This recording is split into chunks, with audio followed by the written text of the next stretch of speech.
How to get the sound, how do, what? Hey there. Here, what are you doing? They just haven't put their sound on. You're on.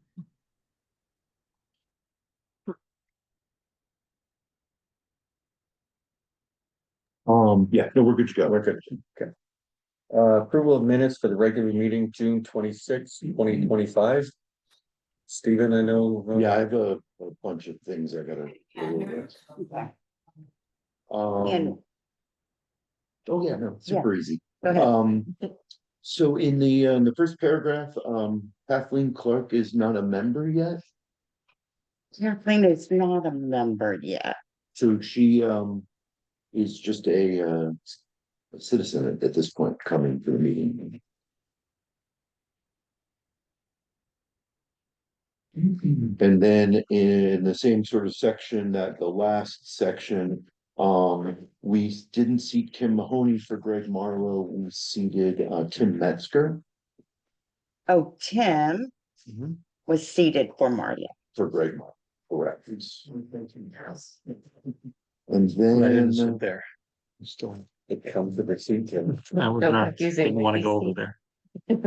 then on the end, this is where it's going to get a little fuzzy. So I just wanted to bring it to the commission's attention.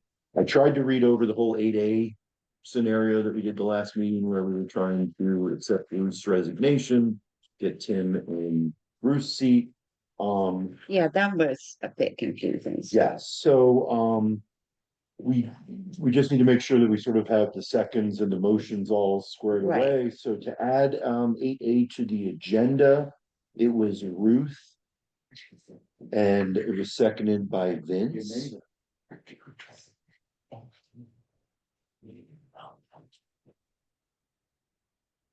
And then the one thing we're going to need to redo is Tim for Ruth was only motioned by Vince and it wasn't seconded. I listened to the tape 3 times today. Okay. And it was not seconded, so that's my fault. So we'll need to Tim for Ruth.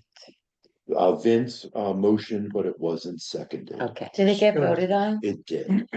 I would just rule it out as a We- little Oh, okay. technicality. Yeah, but smart. I just Have the wanted to make minutes sure be that it was accurate. presented Yeah. as such. Yeah. And then Power of my motion. I like it even better. And then the Kathy for Tim was motioned by Ruth and seconded by Doug. And both Kathy for Tim. Motion for Ruth. motioned by Ruth, seconded by Doug. And both of those were unanimous.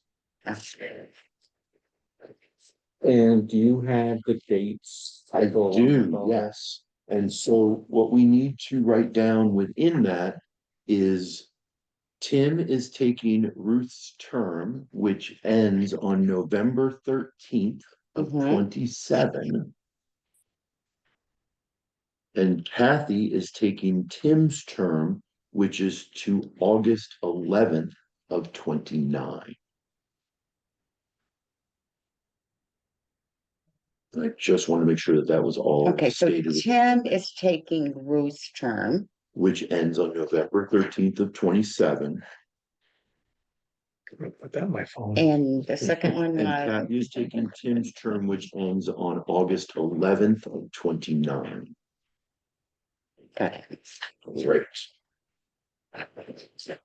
That was all the changes that I came up with. If anybody else, Anybody else have a comment or question on the minutes? Well done. Yeah. With there need being none, a motion to. I have another comment Yes, regarding the minutes. Yes. It was a complaint by a resident. That we need to attach the memorandum from the Litchfield County Center for Housing Opportunity. does anybody have a concern if we were to post that to these minutes? What have you normally done? Um, It's not a given that every document gets Yeah. I attached. think it's helpful at this point to decide, are we posting every addendum memorandum with the minutes or not? And what that is going to be moving forward. If you don't, then does it make everybody's job harder to get it at post and field complaints? so I don't have a problem. Does anybody have a problem with posting everyone? No. It's just easier, more complete set. They should Less hunting perhaps if they want to take a look at it, so. So it should be posted. Do you have a copy of that, I'll be Janelle? emailing that to you this very second. Okay, thank you. Right. Welcome. The only other thing that comes to my mind is the comment you made earlier about page being upside down or whatever happened. Yes, I mean, I saw that too, but I just thought maybe. that's an easy fix. So I think. Yeah, that's an easy fix. He's still a little sore because he had to get his chair in the right. My dog. the emergency table works great. It was easy. And then one last sort of, I don't know if it should come here or not, one last utility thing is we need to officially cancel our August meeting because it is posted to the website and we don't have an August meeting, so we shouldn't have posted it to the website, so we actually need to officially cancel it. We'll make that 5D Okay. consensus Yep. if everybody's okay with that. Good. I just didn't know where. Thank you, Stephen. Well, thanks, Steve. Anything further? With that, a motion to accept the minutes as amended. Vince made the motion. Is there a second? Stephen made the second. Any discussion? All in favor? I And I will abstain as I was not here. Public comments? Coulter, I'm going to ask you something. Typically, official correspondence would be on number 8 on our agenda. You did send in a correspondence. Yes, requesting a town meeting. And your correspondence, if we were to move it up to number 2, would kind of work for us because we're gonna be covering the area that you want to talk about before we get to that Right, correspondence. very good. Would Would you you like like for me us- to read my correspondence quickly? It's Yeah. not long, Janelle. I believe that you should read it. Very good. I'll skip the preamble. I noticed there was a meeting, and thank you all. Yes, I have lately verbally been requesting such a town meeting, and I'm doing so now formally in writing. As you may know, at the time of the original application for the site plan approval in 2019-2020, there was much well-publicized resistance letter to P and Z October 20th attached, and myriad questions plus a neighbor-wide effort to get a town meeting at the very least. We petitioned, attached, recorded in town hall by Mary Common then. And got 70+ signatures for a town meeting and an up or down vote on River Road. Rejected by the first selectman. The first selectman just wouldn't have it. The 2020 P&Z in the depths of COVID was not willing to get a meeting done, since there have been a number of easily arranged town meetings on various subjects, paid fiber optic for the whole town, etc. Now, finally, your thoughtfulness has begun to make a town meeting a reality. This development needs a town meeting. CAPS announced and publicized well in advance. The entire town must realize the ramification this development will have on our pockets and on our lives. Everywhere you look on these grants financing, there are questions about including the town in the process. Let's begin. There are so many questions still unanswered. Will the development be finished once the clear cutting and grading has been completed? Guaranteed. Will all the financing be in place beforehand to guarantee that the lot will not be left clear cut and an eyesore? Will it pay taxes? Who will live there? What are the rents? Will town residents get preference? What will be the added cost to the town? What if the development can't keep its books balanced? What responsibilities will the town have should it go belly up? Are people aware that these affordable developments are only affordable for 30 years, then go private? By whom and who will it be managed? Will their finances be public information? The town needs to know. Again, thanks for putting this on the agenda. Looking forward to your discussion. Best in gratitude, cultural. Thanks. Thank you, Colter. Thank you. Moving on to number 3, new business. If it's by consensus, if everybody's okay, I would like to make 3B be first tonight, and then followed by 3A. No, here, no concern. 3 being the lease subdivision for Aspen Hill.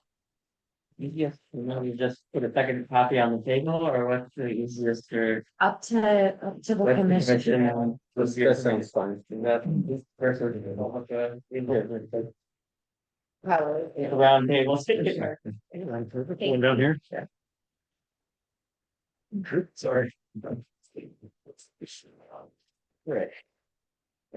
What subtitle was this item for public comment? Yep, Reed subdivision, Aspen Hill.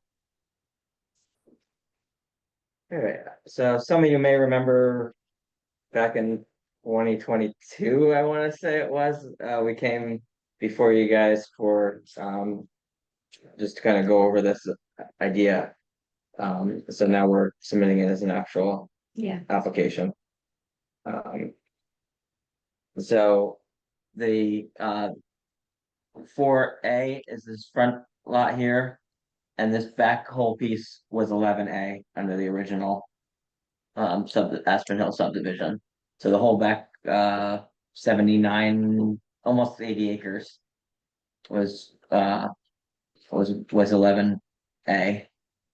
So our proposal is a lot line revision to add more land to 4A.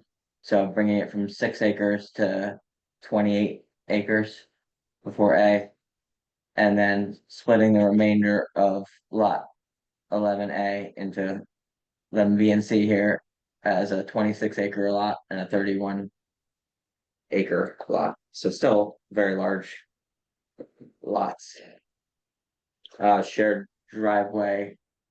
We're proposing a shared driveway coming in, splitting to these 2 lots. There's an existing woods road that runs from on the 4A parcel and runs kind of back in there. We'd be coming in on the existing 11 and then splitting off and joining that woods road to use the woods road, so we don't have to do any more disturbance and other than upgrading the woods road through here.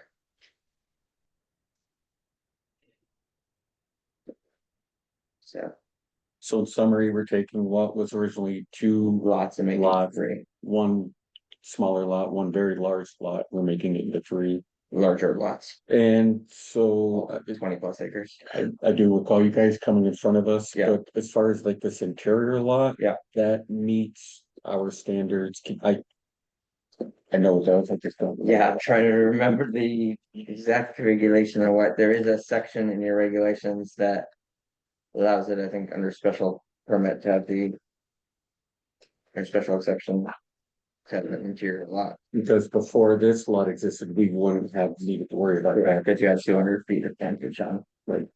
Unless, Do you want me to quote the if regulations? you don't mind, Yeah, that would be sure. great. I know. So interior lot, applicability, the commission may, as a special permit, approve the establishment of an interior lot where the land is located in a residential zone and the use is limited to single family, and either A, the land is not a part of a subdivision and could not be otherwise developed because it lacks the required street frontage and has access way of at least 20 feet in width at all points. Or B, the land is a part of a proposed subdivision, which would be applicable here, and the application meets the following requirements.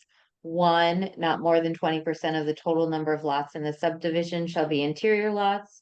2, the applicant provides adequate information demonstrating that the proposed subdivision layout will result in the permanent preservation of a natural resource or scenic feature, such as a farm field or view, or a historic or cultural feature that would not otherwise be so protected. And then finally, the lot shall be served by an access way that intersects with an existing or proposed public street, and which is at least 50 feet wide in all points. Okay. The roadway or the driveway? The access way has to be 50 feet wide in all points. The lot has to be shared by an access way. This being, by definition, this is the access. Yeah, that's it. So 50 feet wide, that's pretty wide. Is that achievable pursuant to this plan? Yeah, I think we've got 200 feet here. Would it need its own access? I guess, would it need, it doesn't, it says access way, it doesn't say owned. Strip. Served by an access way that intersects with an existing or proposed public street, so this is existing. And which is at least 50 feet in width at all points. And that just seems, that's the part that's kind of thrown me for a curveball, because 50 feet for an interior access way is pretty darn big. Yeah. So maybe we might have to figure out what our regulation is saying. Saying that. And then because it's a subdivision, we run into, as we did on BB Hill, we would still fall under the, either you could pay Open space. open space, Yeah. would that be delineated Yeah. as part of this plan? Yeah, Is the intention fee in lieu or is the I think the intention intention would be fee. fee in lieu? Okay. I've got to verify that with my, Yeah, just to circle Yeah. back on that. yeah, before we get to the next meeting, yeah, exactly.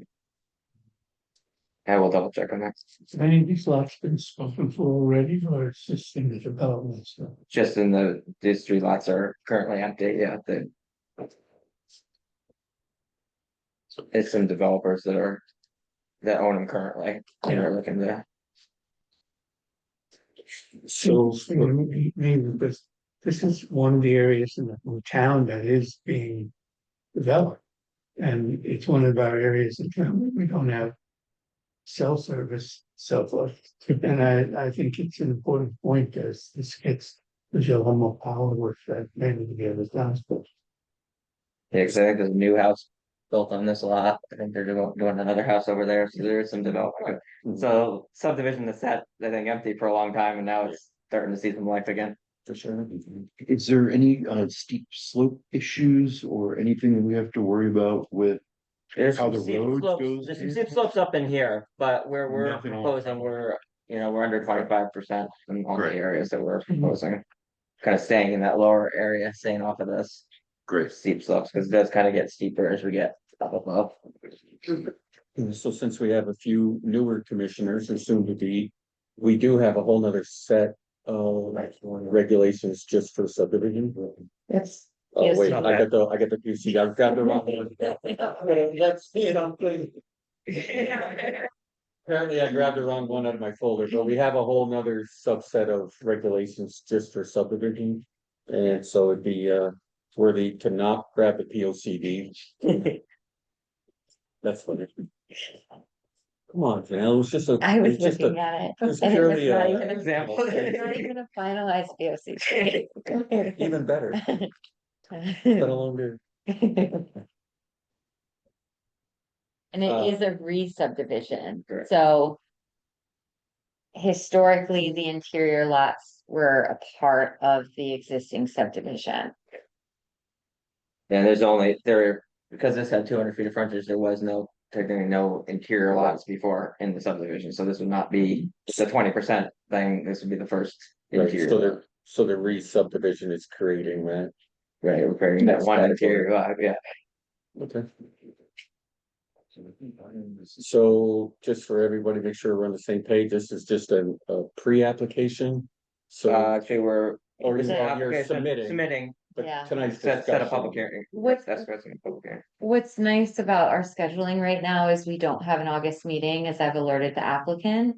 So by the time September rolls around, I'm confident between fee and lieu being worked out, access way being worked out, and then all the commissioners reviewing the subdivision regulations that will be ready. So that hearing Well, we date, kind of wanted to get it before you today, so you could set it for September versus starting in September. Got it. And it's October. got it. So the September meeting is September, wow, 18th, no, 25th, 25th. yeah.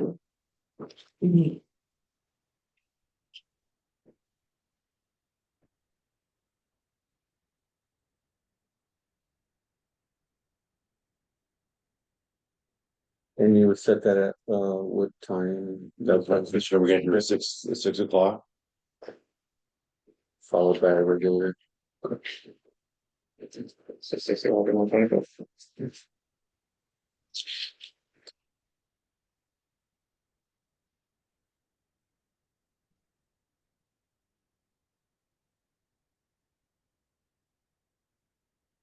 Anything further for Keith for tonight? Just the question, if you will be also submitting the special exception for Yeah, the that, driveway I shared, yeah, we'll have to. we'll do that. those at the Yeah. same time. So we'll publish it as, Both. Yeah. If you can, it'd be great.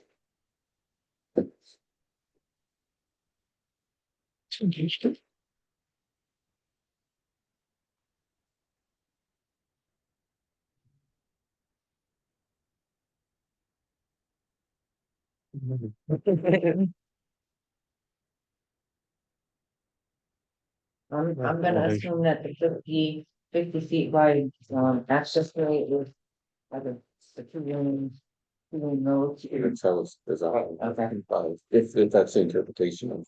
The access way isn't usually I the would- two, yeah. it's usually not. I'm just saying that. Usually has way, pull offs or something yeah. like that. but typically at 50 feet, you got plenty of room.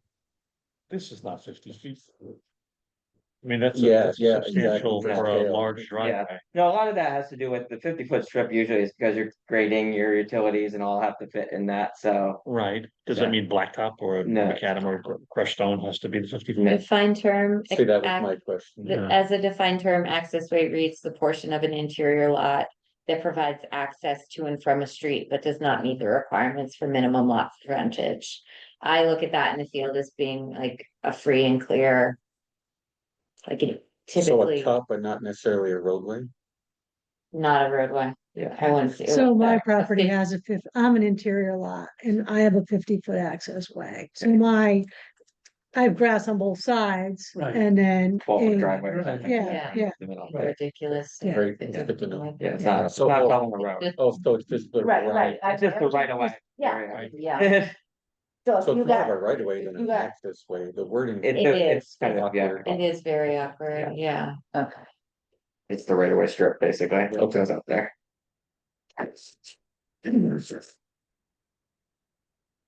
So this frontage would go with this lot over in Keith. So Unless we I have to guess, do if we have to do a 50-foot, it might become 150 and, yeah. oh, I see Or what you're that's saying. what, unless it can be if it 50-foot easement, we can keep the 200 with this and do the 50 feet as an easement over top of the.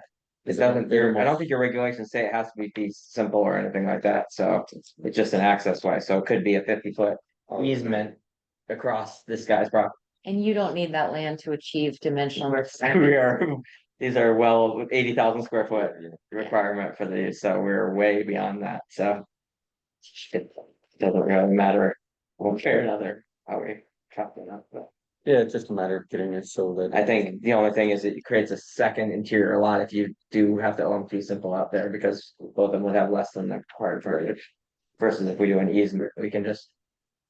This guy keeps his frontage and we just do one interior lot. I would have to think that was the purpose. I think that's the way I read the. The regulations, but.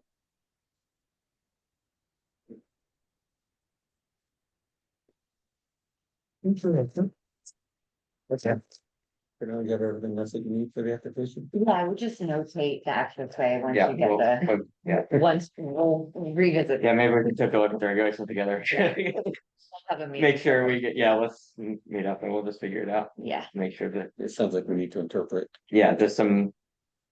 Reading through the regulations, there's some like some of the stuff, but every kind of, You you guys are not alone in Mostly that. subdivision. Subdivision regulations in every town. sure. Every town I go to, it seems like we're Helps me. analyzing the regulations there. That's all the issues. You're good at finding them, Pete. I'm the only one who seems to come with subdivisions. All right, thank you much. All right, thank you guys. Thanks. Take care. Thank you, Yeah. Pete. Do you wanna take these with you? Yeah, I'm gonna read Yeah, I say, you know. Thanks, Pete. Appreciate it.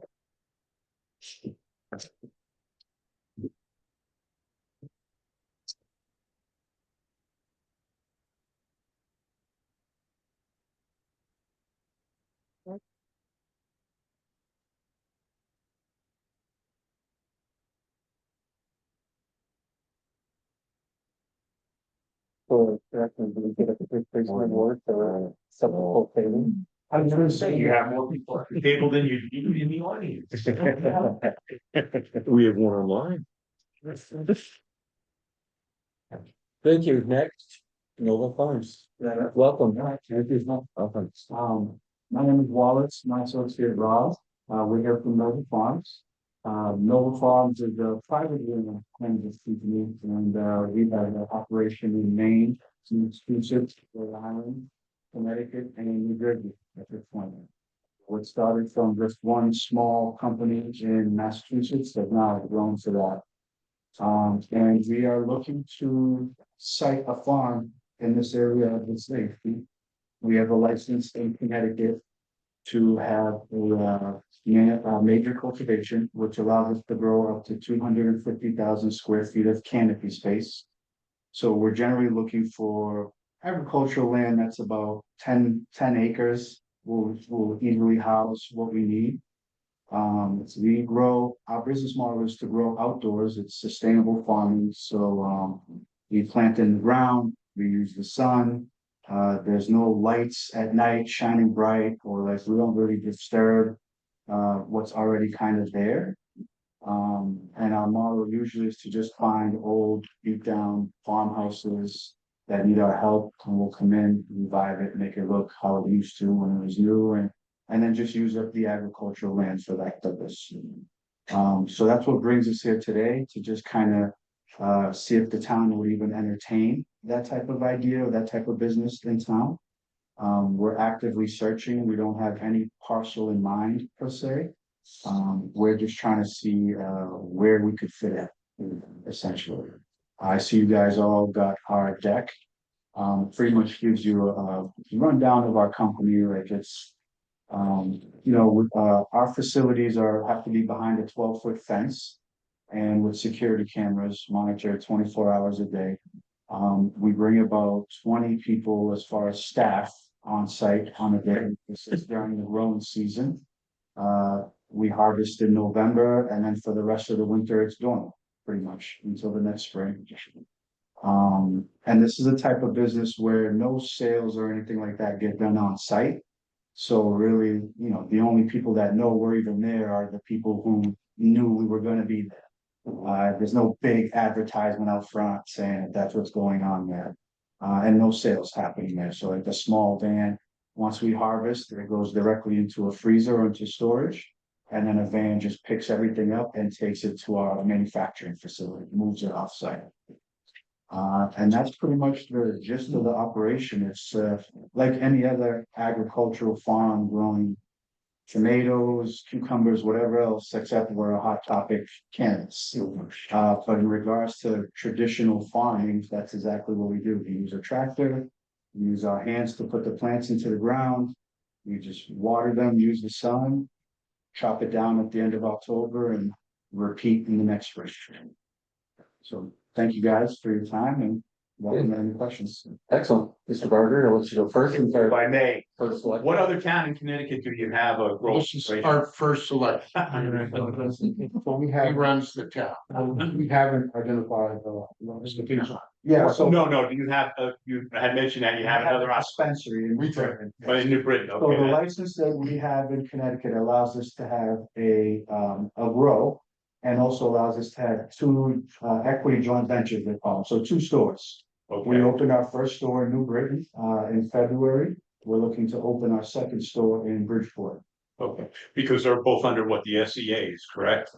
Um, Social equity, Yes. social equity. Social equity fund. Okay, so my question is, or my question would be, okay, and again, I'm just taking this from the latest statutes that now have gone in. July 1st of 2025, so I might not have everything, because they are, as you well know, voluminous. Yes. So, my question would be, if I may, Mr. Chairman, you would be, a cultivator here, not a producer. Cool. Okay, under the licensing, and you'd be more than, from what you said, more than a micro cultivator, because micro cultivator is only 2 to 10,000 square feet. Correct. Okay, because I'm just trying to get this correct in my mind. And no sales operations, and one of the things is you can't advertise it. You can't have signs outside of it. Yeah, correct. My biggest question is, and I'm not totally sure, I'm going to look at Janelle for a moment here because she may be more well-versed in it than I am. Is when you come into a town, my question is, under the social equity, is there still a lottery for the town where you have to prove that this town was much like Bridgeport or New Britain, disproportionately correct?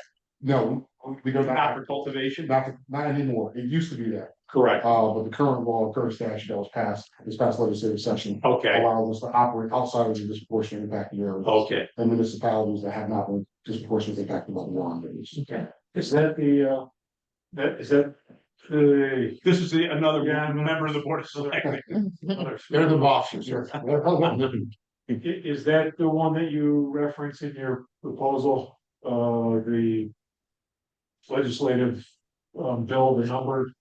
Yes. So 149. Yes. Yes. Yeah, that's. So that was section 149, slightly amended this past legislative session. Right. I'm sorry, I'm one of the fields of government relations representative. And so last legislative session, there was section 149 overall statute was slightly amended to allow for outdoor cultivation outside of the disproportionate impacted areas. That was my question. My other question is, and again, I need to speak with our assessor regarding that, is the actual taxation of it. Because again, everything I read is about taxation of sales, and where that money has to go, so on and Yeah, so so forth. on the retail aspect of it, there is that 3% municipality tax. On You have your cultivation- regular Connecticut Seeds point. Yeah, on cultivation, that there is not, but how we help the town is, because we're social equity candidates, we have to have a social equity plan. Which involves us helping what the town says they need, if you say, okay, we have. A Parks and Recs department that really needs to raise money, or whatever it may be. We put money and resources towards that effort to try to help in that capacity. And that has to be a plan that's approved by the state, with your input into it. And we have to every 6 months review it and tell them how our performance is going. So if it's going horrible, we have to change the plan into something to where it starts to work, or else we lose the license. So in essence, it's sort of like a pilot program. They may move up to on a different scale because it's based on your performance. No, I wouldn't get categorized as a pilot program. It is, that's basically terms and conditions of our holding our license. It's terms and conditions, so we must meet to hold our license here in Connecticut. Yeah, it's 14 months, right? The initial, if I understand that correctly, approved application is provisional license. So we've already passed that stage. Okay. We have. Oh, because of your other businesses. Technically, yes. Okay. But we have a provisional license under the cultivation, 2 separate licenses, retail cultivation. So we have a provisional under cultivation. Once we identify a parcel of land, we'll go through the finalizing of that process. Thank you. Thank you for answering my questions. Much appreciated. Thank you, Mr. Chairman. You're welcome. The land you're looking for, do you typically lease from an owner? We've lost them both. My favorite is lease option to buy. only because it allows us to come in, set up, get that landowner a little bit of coin in their pocket. And once we feel like, all right, the dust has settled, we're good now, then we can, strike a deal to purchase the land. If it's something that's available for sale already and they don't want to lease, then we end up buying. What kind of, how much do you need, what acreage wise? 10 acres minimum would be sufficient. We have a farm up in Maine that's about 40 acres. And our farm in Massachusetts is around that same 35, 40 acres. So we really, like I said, we have 250,000 square feet of canopy, which is about 5.5 acres, if I'm not mistaken. The rest is really just like buffer zone space for us to work within that canopy. And also a real farm, an active farm. We have livestock on our farms, produce on our farms as well. So it's a real working farm. So what would be a typical lease deal? What would a landowner get for monthly payment? It just, Depends like what the market is in that area, but generally like, for the 10 acre parcel, like 7,000 a month. In that range, 6,000, 7,000, if it was really worth it. There's different things that go into finding the right parcel or farm. like a cut of the business? What is it? I said like a cut of the I business. mean, everything is negotiable. Now, I what can do see how much land I have. What do you do with the animals and the crops that you raise other than the cannabis? And so a lot of them are just, Donated. they're donated, it could be slaughtered as well. And Okay. giving the meat to communities, I think that was in New Yeah, Jersey. we have like, we keep bees, up in Maine, we have Highland Oh. cattle. So it's just trying to keep like an active farm environment going Mhm. outside of just. That's not a revenue stream. Not really, it's more to just keep what was there, keep it the same and self. When we bought the farm in Maine, the cattle were there. So we said, oh, we're gonna keep this. Well, and it creates such a great natural buffer, whether it's fields or animals or whatever. And You've it- created it's such a great protected with buffer rural crops, within And the it's zone. outside of the Phenomenal. fenced in area, It's so so all smart. the cannabis. It has to doesn't have go a in very fence. inches of property, it Correct. goes into the cannabis area and you can farm, Correct. And then we farm visually, separately people aren't seeing that either. in the Yeah, front. it's So- a manure on the- So you drive by, you'd never know we were there, unless you just knew we were there. Mr. Chairman, if I may, you had mentioned about 20 people for the operation while. While we're, in the While, process. would those be, would those be hired locally? Absolutely. That I- So like all the farm work, we hire locally. Somebody to install a fence, you're gonna find somebody locally. Someone to help landscape, all of that. And yeah, for sure, the day-to-day staff. You hired locally. Stephen? You mentioned freezers, when you cut the product, you're gonna have to store it properly, before you can actually work with the materials. What kind of infrastructure do you see yourself having to build on a property? To house it, to deal with it, are you just gonna essentially use an old barn and throw a freezer in it? Do you have to create a new Usually just facility? take like, Is there state requirements within that? no, it's usually like your typical storage container. That's what I figured. That's converted into a freezer that we just drop on site on like, rock, Yeah. gravel. And, other than like a private well for water, we have, these 40-gallon water tanks that kind of just hold the water. We use a lot of the natural rainwater and that's kind of like the reserve.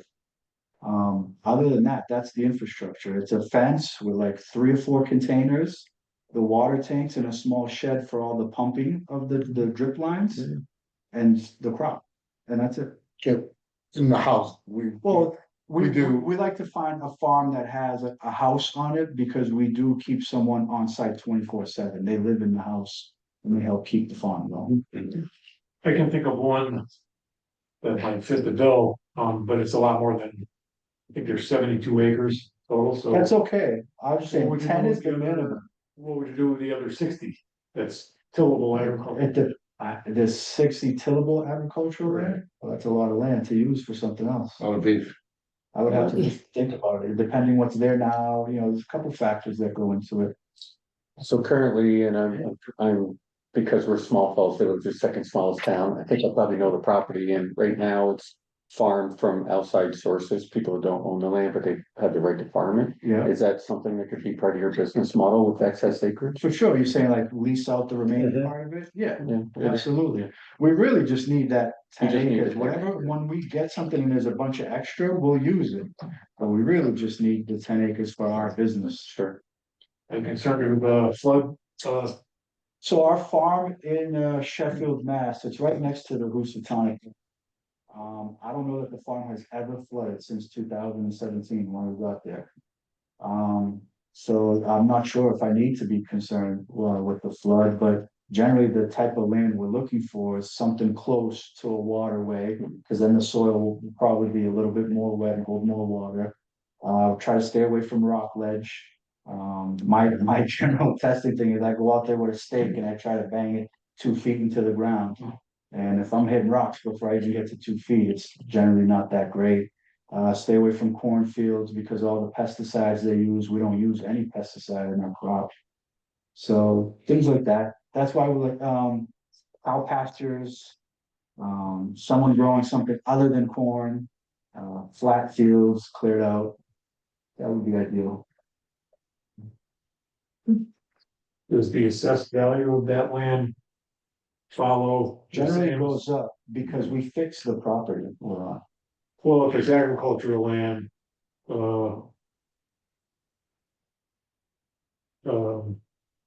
wouldn't necessarily.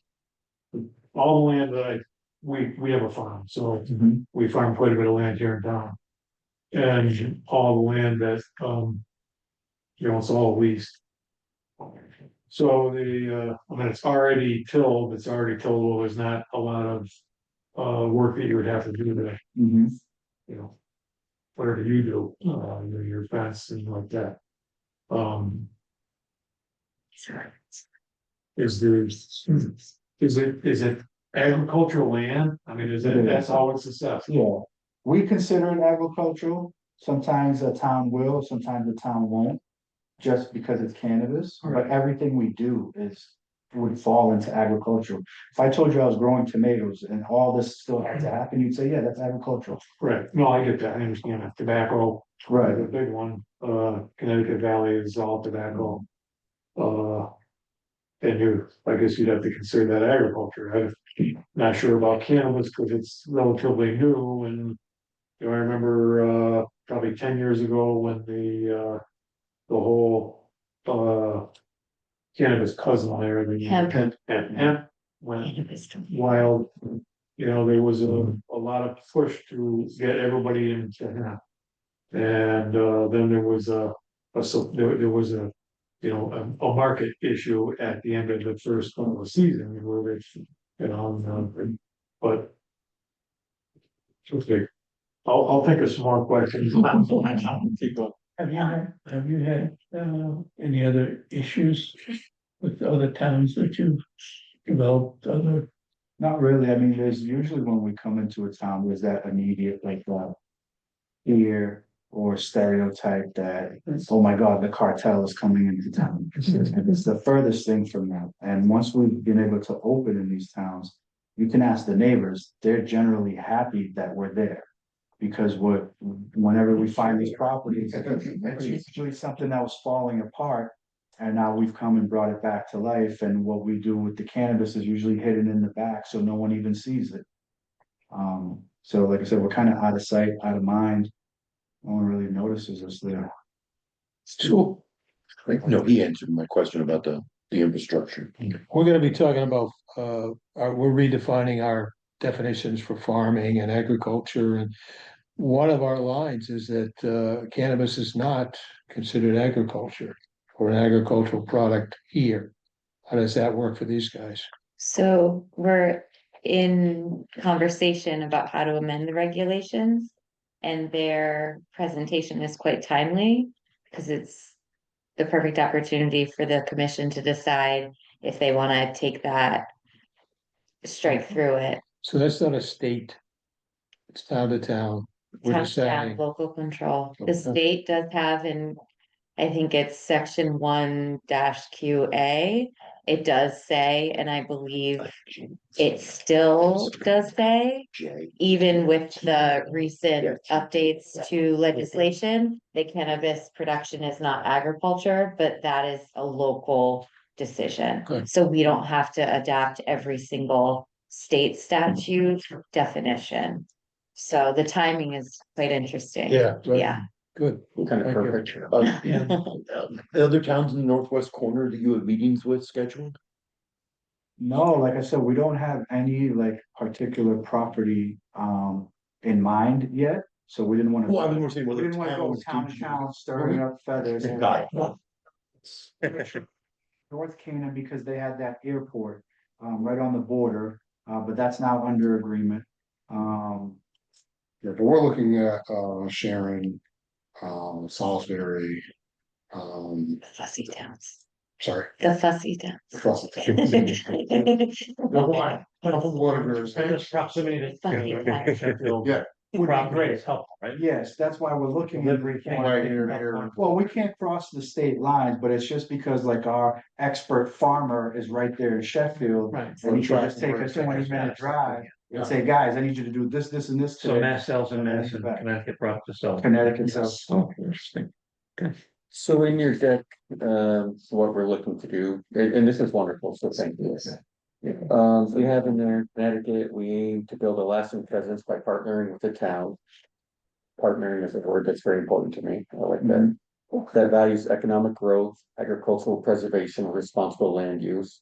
That's a big thing for town of Falls Rivers.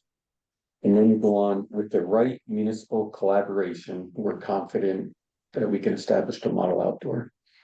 Could you tell me a little bit more about what you foresee as the right municipal collaboration? Like, what can the town do for you? We know what you're offering the town. What would you like from the town other than the right to do so? It's really just being open-minded to where even though it's cannabis in the way like the laws have been written, everyone's trying to cram cannabis inside a warehouse building with 1,000 lights, pulling 1,000 watts of energy all day long. And our model is totally different from that. And that's why we've struggled up to this point to find a location, because when the regulations came out, they were really modeled around people going indoor. And we've just been screaming the whole time that, hey, we're a farm. Like, we don't want to be in a warehouse in Bridgeport. We want to be where there's farmland. So it's really just seeing the same vision that, hey, we're trying to keep, the natural look of whatever farm that was. We're not trying to change anything. We're not developers. We're not going to build condos on all that land. Right. We're literally going to tuck 10 acres in the back behind the fence. And the rest will just look natural, like you would, like I said, you wouldn't even know we was there. And moreover to that point, we also, the partnership, we want to be in a place that wants us, right? And so the partnership is kind of a balance between what the community wants, what we can offer, and what the local politics and politicians want to see in their town. This is your town. We're not from here. From about 40 minutes south in Waterbury, but we're not from here. We're neighbors, we're close neighbors. We're close enough. And so it really is about what you all and what we can provide, whether that's a farmer's market on Saturday, maybe, or some kind of educational program around agriculture and agricultural production. It's a free flowing conversation to answer your question or to further the conversation. Yeah, well, and that's kind of, that's, we have a lot of long-standing community members here. It's kind of who we are. Yeah. And, partnering with business is very important to us. And the agricultural aspect is appealing. We, at one point, it was decriminalized in the state, 5 years ago or something? Maybe a little longer. 6 years ago. So, which I can't believe it's been that long already. But, I've been on this board a long time, but we were very fearful of exactly what you described, the big warehouse with fans. We all drive up Route 7, we smell the people across from you when the fans are, blowing it out into the street, and it's a lot. What I'm reading here is the natural, and please accept I just don't know much about this. And then in your natural outdoor grow process, from what I read, it's like a 1 week harvest, and that Yeah, would like be the- maybe the time that you would smell it if you're on a downwind side. But being outside, you say you haven't had any complaints, so you have other downwind custom We have neighbors. neighbors in a neighborhood. So I guess I want to be reassured that the outdoor aspect of this harvesting and cultivating Yeah, is minimal at best, or in the worst case scenario, it's a very micro Window. time period. Yeah, So the very- misconception with the difference between outdoor and indoors is similar to like me just putting some marijuana in a jar in this room. And then a week later, we open that jar and it's just gonna explode into the room. But if you just leave it out in the open, it dissipates into the air. Right. Similar concept with the farm, like an indoor warehouse, that smell is trapped in there. And they have to release it somehow. So when they do, it's like, here's all of it all at once. Where it's outside, the wind is just all day long taking it. The last week when we actually harvested, when you cut the plant, that's when the smell gets a little bit pungent, but it literally within 24 hours goes into the freezers. So that 1 week, it just takes us a week to cut down 250,000 square feet of it. But once it's all in the freezer, the smell's gone. And now the farm is dormant for the next 6 months.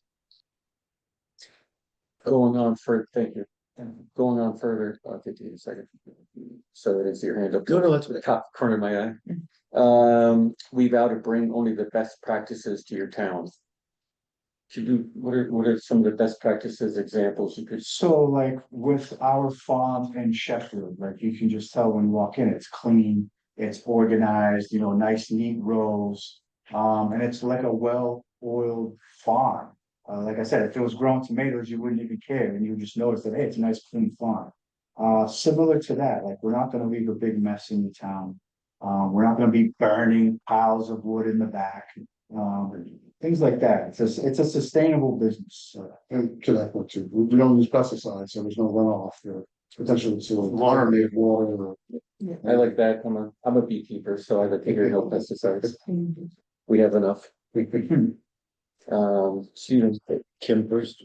Mine's just more of a comment, not so much a question, but it seems as though a well thought out partnership with talking about throwing around ideas for how you could help the town and support the town could also could tie in nicely to, I would presume, not off the top of my head, but parts of the POCD. And some of the things that we're looking to do there, it seems like it could be a good way to support some of those efforts, which might be difficult to do otherwise. Absolutely. So a POCD is our state mandated plan of conservation development. We have to put a plan together every 10 years, and it's kind of like a vision and goals of where we want the town in the next decade to go. And this many aspects of what you're proposing, Kim is saying, fit in nicely to what we're doing. So we actually, Doug you're the chairperson, right, of the subcommittee.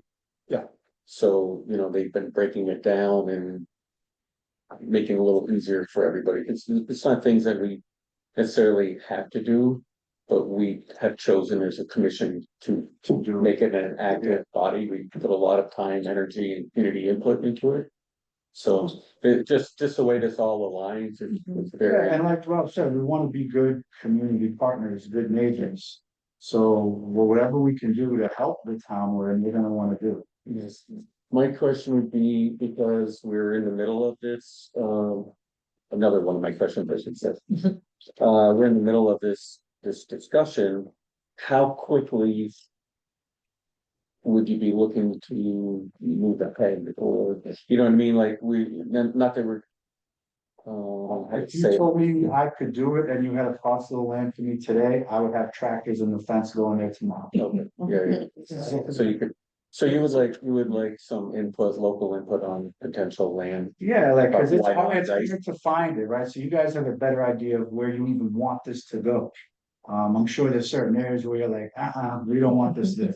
So I don't wanna waste my time chasing something around that's not the right thing. I'd rather you tell me, hey, we'll let you do it, but you gotta do it here. And I'll go there, and if that parcel works and everything works, then we're in. Timing, sure, it's good.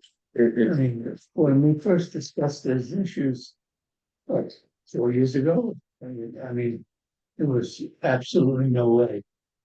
And things have all changed. So it's an interesting opportunity, I think. Well, the agricultural part of that too, is we want to support farmers and that land. Yeah. It's purely agriculture. Steven? This is more of an informational thing for the commission and people in the room. I follow this. I understand a lot of it. I've been using it for a long time. As states grow and as states change in their laws and their understanding, it was all done in warehouses. It was all promoted that way to keep it inside and keep it hidden. It's not a sustainable model, as they're trying to say. It uses a lot of more chemicals, a lot more energy. You market it as sun grown now. They're promoting it as sun grown. It's a niche market within the market now. It's blowing up in Colorado and California because of it. Communities are more apt to promote it because it isn't these large warehouses with lights sucking energy. It's natural. It does dissipate, as they're saying. So it is, other states have already been pushing this model going forward. Since we're new in the pop game, we're sort of coming into it. It's been very successful in other states, and it is the future because they're finally realizing packaging and environmental impacts are really affecting the cannabis industry, and they're going to need to really find a way to change a lot of that. And this is a perfect model for that, and a great way to promote it within the state. We are an agricultural state. Use land, use the sun, and grow in a different way. I think it's phenomenal, and I think it is the future of the cannabis business, and it's in our best interest as a commission to try to support this version of it as opposed to the other way that people are growing or cultivating in communities. So I just wanted to say that I think that the model is the future of the business. Yeah, I just read an article today by chance, but it talked about states that have legalized marijuana have seen an increase of up to 30% in home values compared to states that have not. You're talking about 30% increase in your property in Sheffield. And I know there's more variables than just that. It isn't you put a cultivation center and everybody gains by it. There's more to it. But that's a good way to look at it economically. So my question, I guess, would be, what other things are brought to the town? You're talking about 30 jobs, taxation probably. How else do you offer? For example, do you take some of your profit and give it back to the town for education, you know?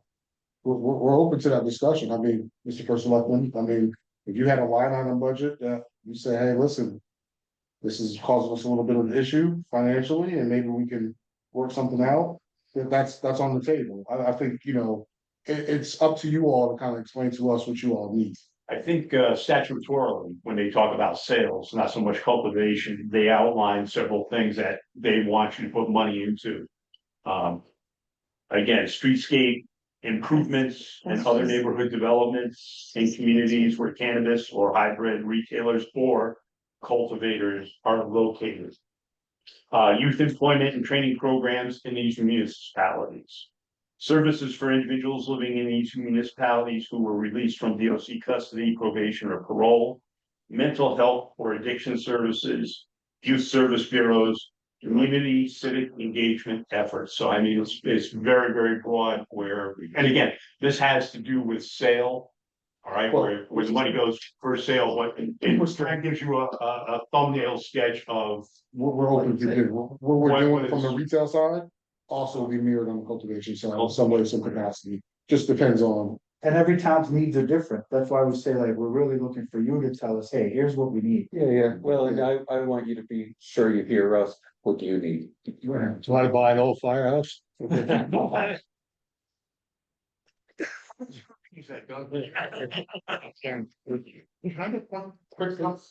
a BOAG program at our high school. It is one of the highest rated in the state. It's a mile.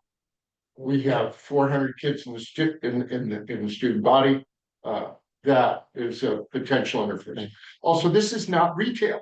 This is that big thing we fear of cars coming, etc. This is clean. Like I said, no, So, Well, that might be a association. Plus we have The kids, right? farms in California, I mean, it's pretty right in the middle of July. Thank you guys so much. Yeah, thank you. Thank you. Any manure doesn't have that.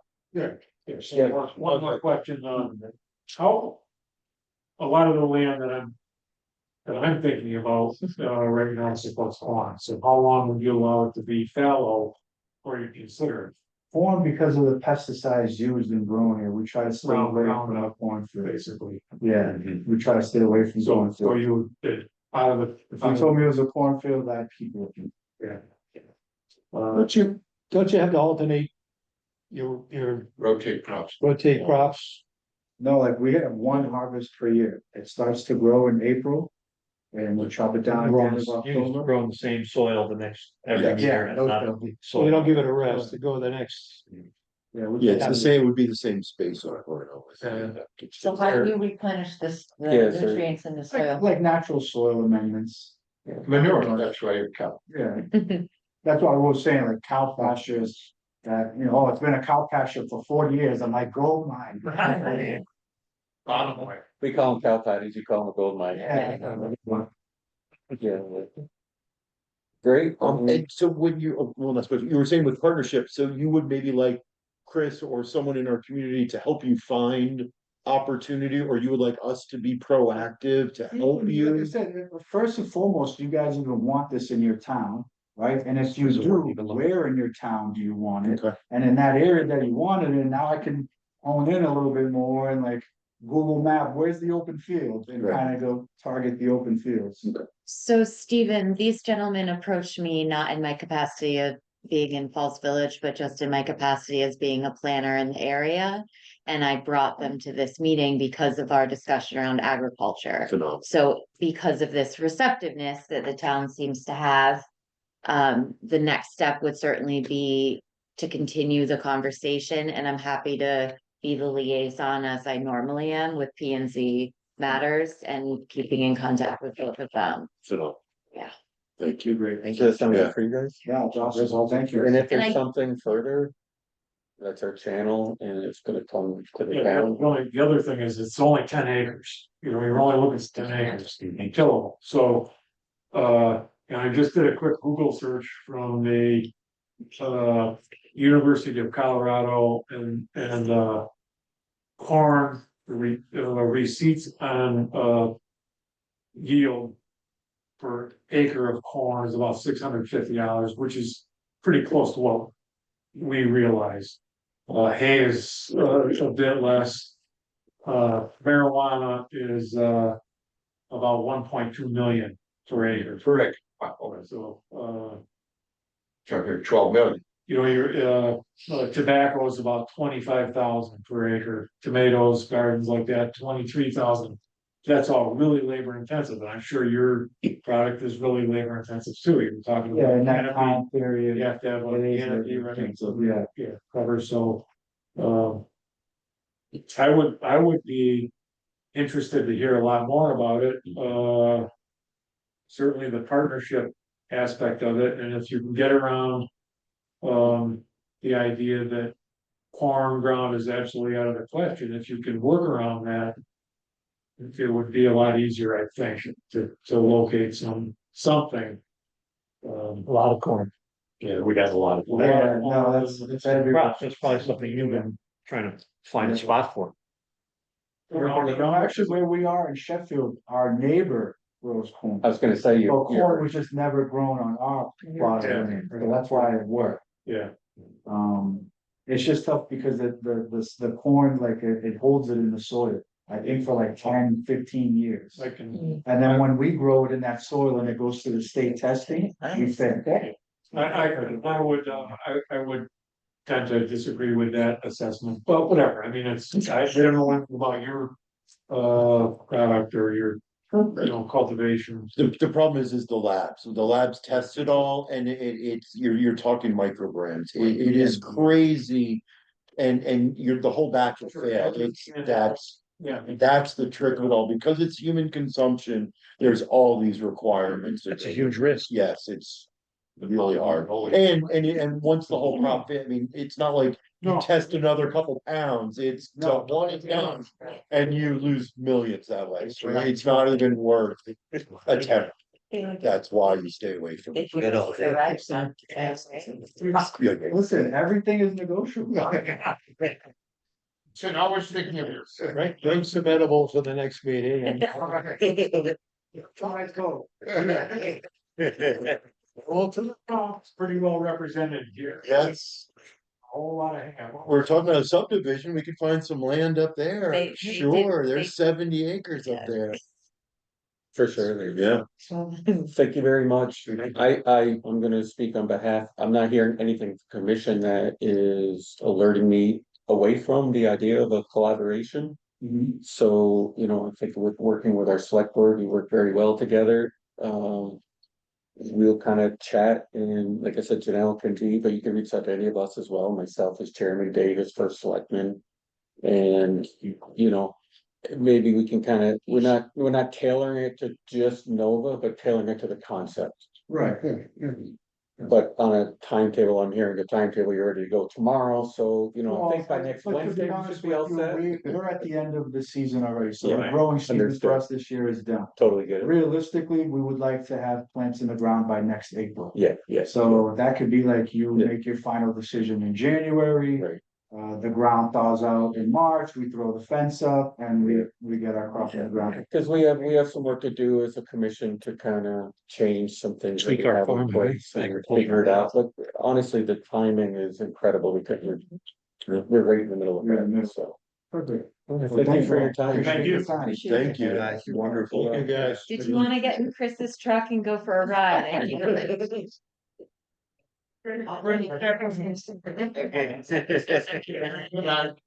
Thank you, everyone. Thank you, have a great night.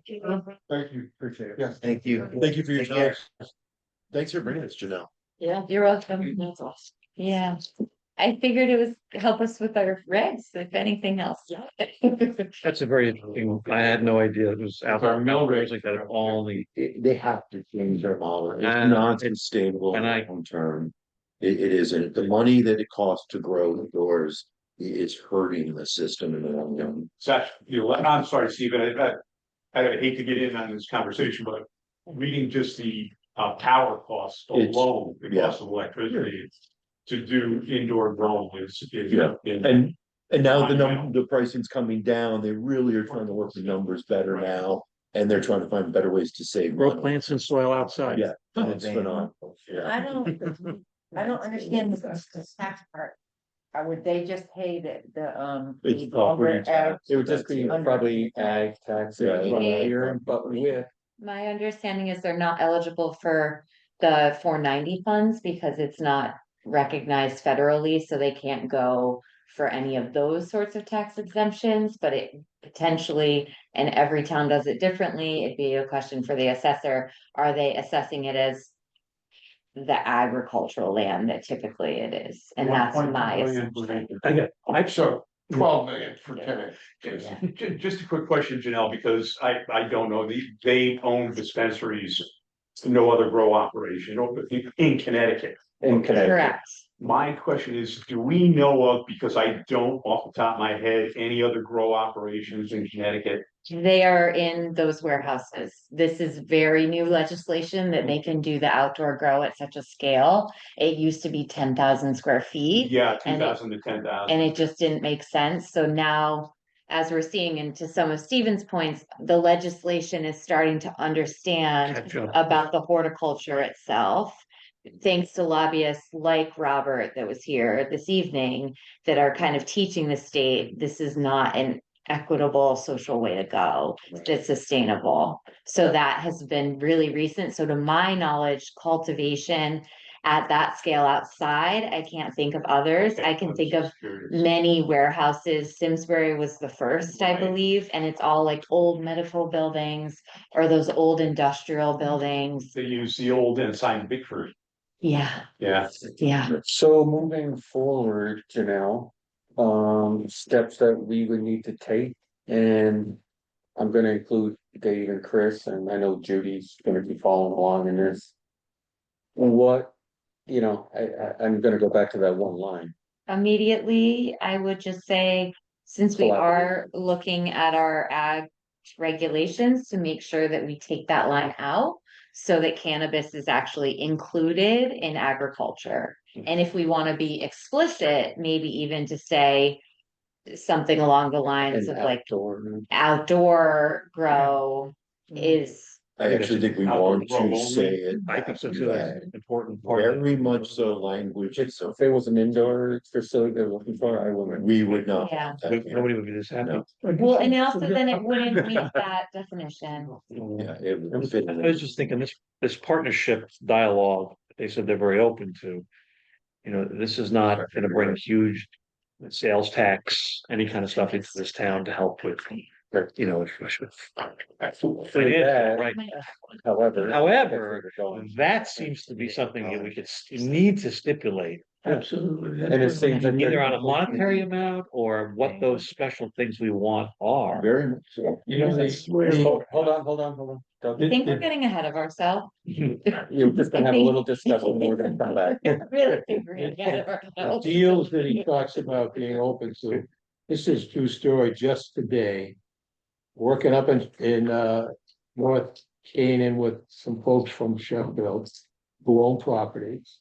And I don't know if it was Nova, but they've been courted regularly for the last couple of years to lease out some of that property. And the going rate was about $3,000 an acre, which wasn't close to, they said, no, thank you. Guy called them at dinner the other night, last week, and said, we want to offer you a different deal.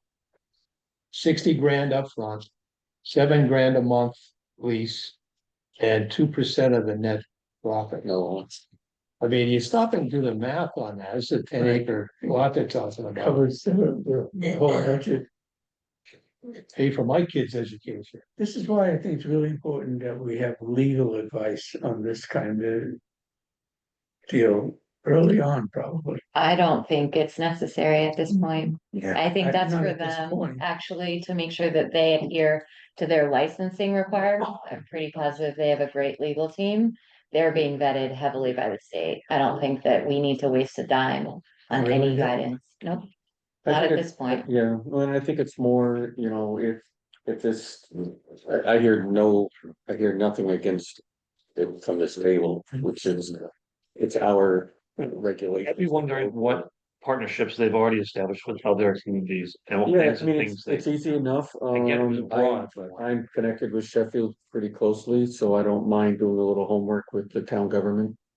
To just that'd be kind great. I'd just be curious. to kind of just see what they say and. I would hate to go in there and ask for this, but they've already given what, just Oh, be yeah. comparable of what's Very much. going Yeah, on. what's I have market? no idea. I mean, what's market? What's market rate, yeah. Yeah. Yeah, maybe a full-size table for the. planning Well, maybe development. pulled out with leaves or something, right? And that's a town hall thing, it's not us, everyone. And I'll wrap it up on the topic of, I just think that's the future of this collaboration between. Different aspects of our town government and town, volunteers such as our board and potential uses like that as they come forward, I think we've always been looked at as business friendly and I think this is maybe. And we're also an adaptable commission. We also are willing to change our minds and to reflect different changes in the environment and in our community. And I think that's the best part of our commission is we can have a stance, then we can change it. And that's wonderful. Poster child. And just to add, if I may, Mr. Chairman, we are an agricultural town. We've always been seen as an agricultural town. So this would be a great inroad in agriculture. And thank you guys for participating. Yeah. All right, moving on. We're just getting, we're getting the heat stuff.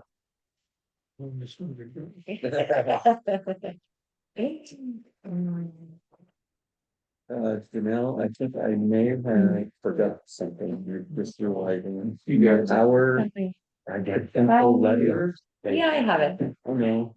Do you like it? I thought I You got wrote? it, yes, yeah. I wrote. Yes. Yes. Oh, you didn't bring your own letter? Do you know how Still hard it is this to one. sign? It's a lot of work. Alright, so up next, item C, co-sponsored informational meeting request regarding River Road development.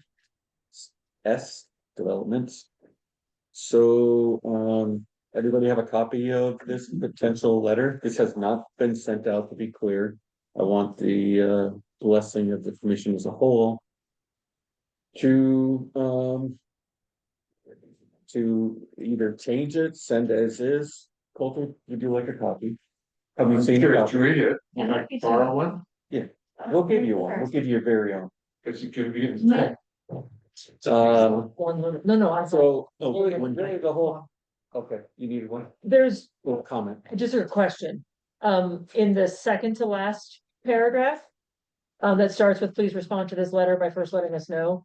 The very last sentence there might be a word missing. Once we narrow down a date and time, we will pick a venue and begin to develop questions for this informational. Is it informational meeting? Yeah, I don't, I think there's another, I think there's. a Something's- here. oh, okay. This is, yeah, I think I'm, pretty sure I asked Janelle this in. Okay, It's- gotcha. That's the only thing I saw. Other than that, it looked good to me. We'll wait for her to get back. Okay. I thought I heard, I thought I heard a little bit, but not at all. So Janelle, that last paragraph where it says, some dates, we will pick a venue, begin to develop. A question for this informational, didn't we talk about that? I don't think maybe we have the wrong copy here. Nope, Didn't this is, you? nope, there Oh, that was was mine, changed. mine was up top. Yep. For this Once we narrow information. down a date and time, we will pick a venue and begin to develop questions for this informational. Okay, and- that's a question, it seems like. I didn't know, Yeah. informational can work, but I didn't know if it was intended to be informational session or informational meeting. Okay, Whichever, okay, no, that's good. if you do you like session, do you like meeting? Yeah, whatever, I don't know what we referred to it previously. What do Let's we, look. I just thought it would. Oh, I see session. A little Yeah. bit more clear. Do we wanna keep it capital too to be consistent? Yes, let's Yes. make it proper. Yeah, I like that. So then it would just be in for this information session, not informational session.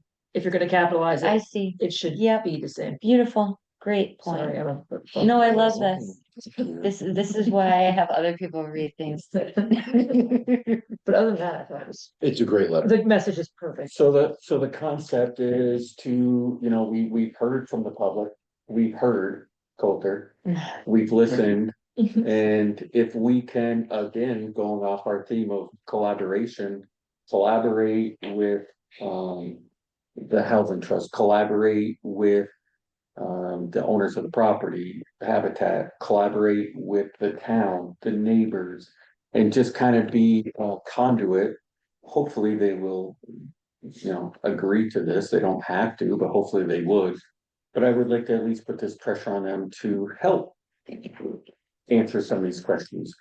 They have their rights that came through planning and zoning, and that's not really debatable. It's approved, it is what it is.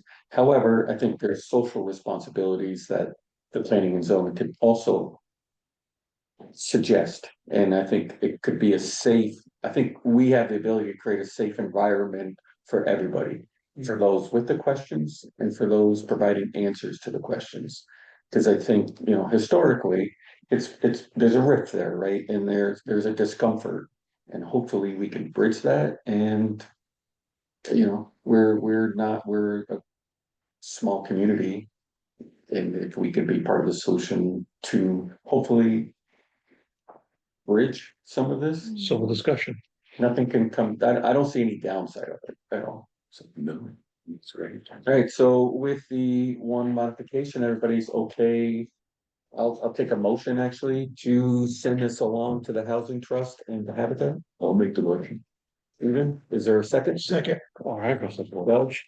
Any discussion on this? All in favor, signify by saying aye. Aye. Opposed? So moved. Thank you all. Just a few like little housekeeping questions. Do you want it to be sent digitally and as a hard copy? Once it gets signed? Yes. Please.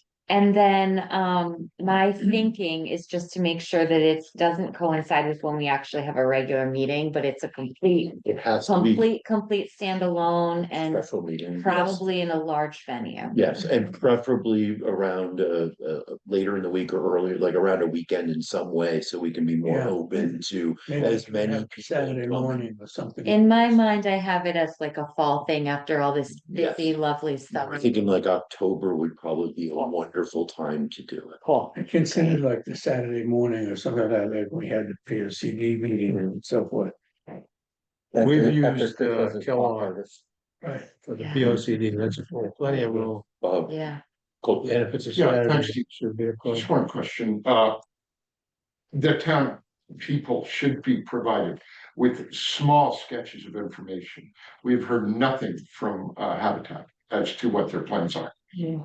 River Road is enough, now Habitat is compounding, so that's a little twist in it, that's all. Completely, I think- completely understood, and recognize and kind of a big impetus for this. Just remember, we're doing our best. And we need them to. You know that. Cooperate. There is in the Right. statutes not to concentrate housing. It's kicked out by the IHC. But in the town statutes, you know, keeping a nice balance in neighborhood, that's all thrown out with the IHC. So Hurt. it's just gilding the lily with Habitat coming in with, we know what, and we already have 4 Habitat houses in there. Mm. So Lime Rock Station is, maybe they want to put a pop farm. It's 10 acres. On that note, thank you. Thanks, Paul. Thanks, Walter. I wish. They're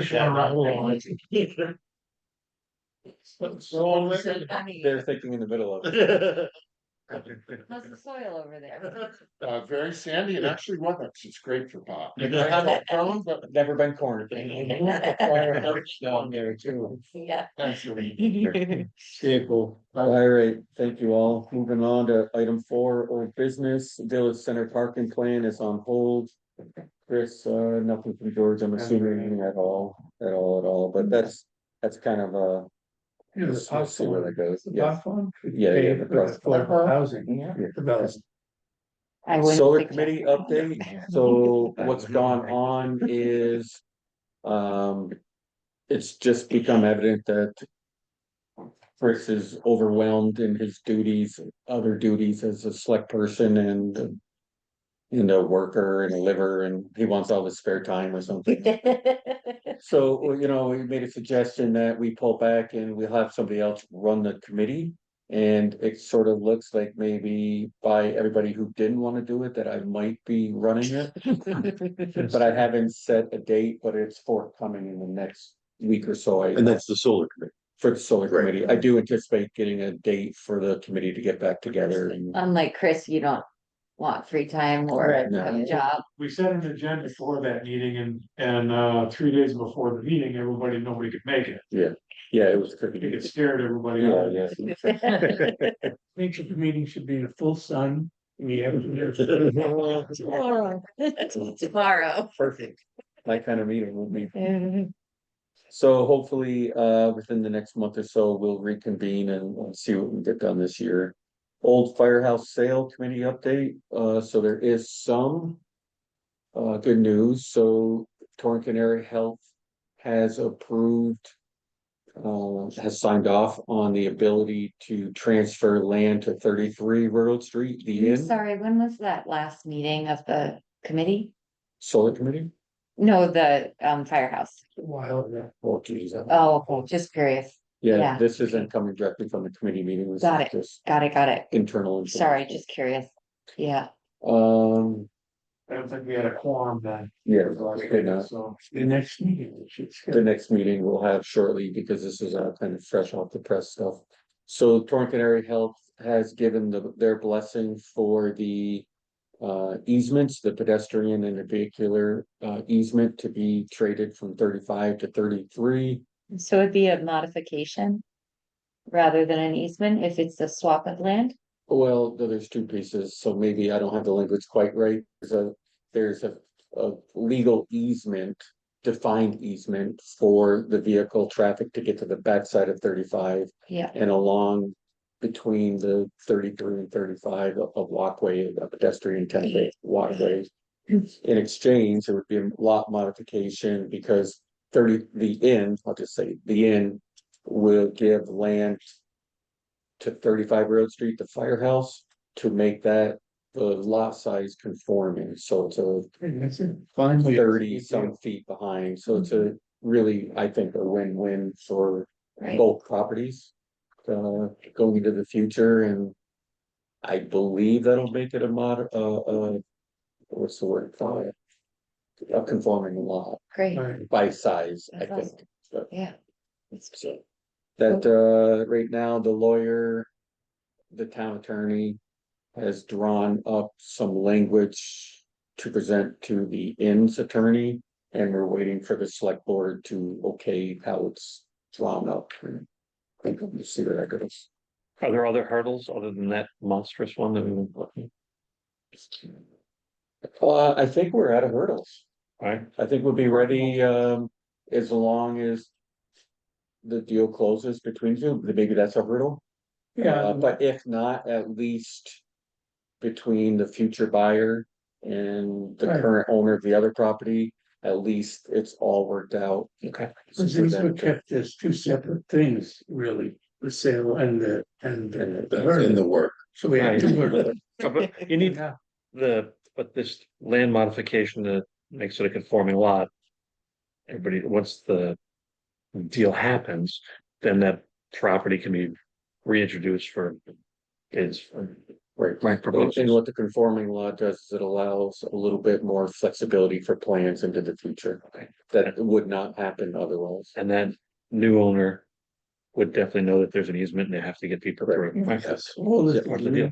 All part of it. Probably should have been done 20 years ago. So how, But, you know, with this new conforming lot, how, with us looking into the new village business zone, how? And then say, what if the sale goes through before we get that done? Would that be great? So nothing would change Well, for, we still have zoning within the village zone that are fine. We just wanted to make some changes and extend part of it. So that 35 Earl Street is still in the village business zone under the regs that okay, we. so none of that But would your, change. but to your question, then it would be really smart to make sure that in the event that we were to ever change the village business zone, we would make the lot size requirement no smaller than what the And- firehouse What- size is, ever. Don't miss that one. I think It's it's in my, important that we have our next committee meeting and then we report back. Yeah. Because we'll give you a full picture.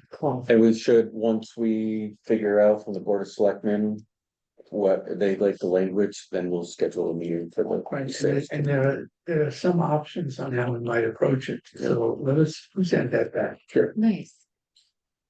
Yeah, I think this breathes new life into the parking plan as well. Yeah, for They're sure. connected. Very much They so. are Very connected. Yeah, connected. Yes. that's I like that breathe new life in the cannabis and. It's a big circle we're closing. Moving on, dark skies implementation, Lee H. Kellogg, the entrance light, there's still supposed to be a meeting between the electrician. And I think Chris is throwing his hat in to volunteer, but Dave had said he's also involved. And I will be involved if needed, I'm not sure what my role would be, but I'm more than willing. So that's maybe the downside, is that hasn't quite come to completion. The good news is the daycare lighting has been fixed. So the timer has been fixed, so it goes off at a respectful time and it's one outside, acceptable condition compared to. Is that why, And it's facing down. And it's facing is that down. why Ruth retired? Yes. Well, that's, so at least we got one done. That's Yeah. great. I We got one done. That's exciting. And You're next. sound. they're not coming for me. Pre-existing non-conforming. It's like my fence and my pool. So we're now at least only focusing on LHK, hopefully Great. in the next month or so or a year. Exactly. Rescinding of trailers ordinance for the Board of Selectmen. I have not heard anything about another meeting being scheduled. They're well aware that a request has been put forward to do so. So just waiting to, Just One thing to add to that point, the shipping container component keeps coming up. Because shipping containers are dealt with within the temporary trailers ordinance or regulation rather. And as we've seen in the farm bill that recently passed before with legislation, shipping containers are really pushed by the state and even the present. Push to keep or not keep. To utilize To for utilize. farm We're related, talking about Yep. the same thing. It's and they said the farm. same It's thing, an affordable use of those things. You see why they're yeah, in demand. totally. Yeah. And they're pretty secure, so. Just all the more reason to get that done. Yes, please. If they're promoted by the state, would there be, like, what would your group have? What type of enforcement is left to you to So like, the, screen them or whatever? so the regulations have already been written. We've already adopted them as this commission. They've been forwarded to the Board of Selectmen numerous times, and it's all in there. They would require a zoning permit, which would be additional revenue for the town. We would make sure that they don't get placed in wetlands, get placed in setbacks, get placed in rights of ways, but they would essentially be an accessory structure, the same way you would get a permit for a barn or a shed. So the regulations that were proposed that the commission adopted pending the rescinding of the ordinance already is aware that shipping containers are becoming more and more utilized. Yeah. We And we just have to define them catch in our up. definitions much more Yeah. as well, which was actually more important even than our regs, was really to define all the different types. Other things in there too, like food trucks, we see a lot, that comes up a lot in other towns, because you just don't address them until you have to. So a lot was in that trailers ordinance, Yeah, we were talking about that. yeah. The unfortunate thing is we gave up that for such a narrow scope ordinance that's on the books now. So, We all agree with you. We agree. I like to call it The Taylor ordinances, they're not even trailer ordinances, they're Taylor ordinances. We need seamstresses in our community desperate. That's funny. All right, moving on to item 5, other business to come. I would like to add item E by consensus to speak about GIS. Stephen, if you have anything to It's report. down on It is? B, but that's okay. It's under 6B as well, but that's okay. No. Let's We move it covered it. I just couldn't find it when I went looking for it. Okay, sorry. No, don't be sorry. Thank you. So disregard that.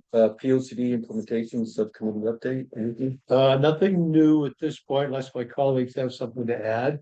We were sort of taking the summer off because of other commissions, we're not Yeah. having meetings. And stuff. we've been attending the solar committee meetings. Those are so good. Waiting for them to start. They sit at the table.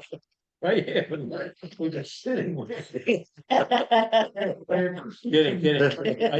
I think we're gonna try to, and I'll send out a word to everybody. I'll look at the calendar for September meetings for other commissions and boards. And start to do the dropping in, saying, sort of thing. Excellent. So hopefully September. Okay. The P and Z monthly financial report, everybody, I think, has that now. And so this is the end of the fiscal year. And we know it's not quite accurate, but it's showing us finish 89.85% of our budget.